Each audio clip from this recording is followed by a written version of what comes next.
ఏంట్రా, ఏంటి సంగతి? ఏం లేదు బాబు గారు, మీ కొడుకుని పంపిస్తూ వచ్చా.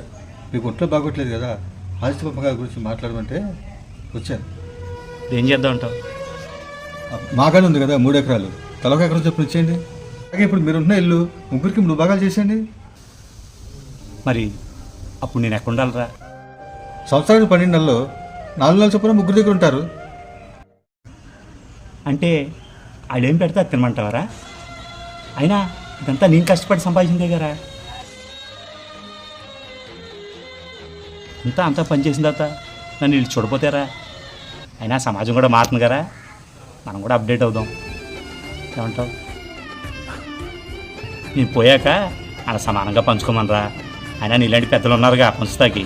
కానీ ప్రతి జనరేషన్లోనూ ఆ కొత్త థాట్ని ముందుకు తీసుకెళ్ళేవాడు మాత్రం ఒక్కడే వస్తాడు.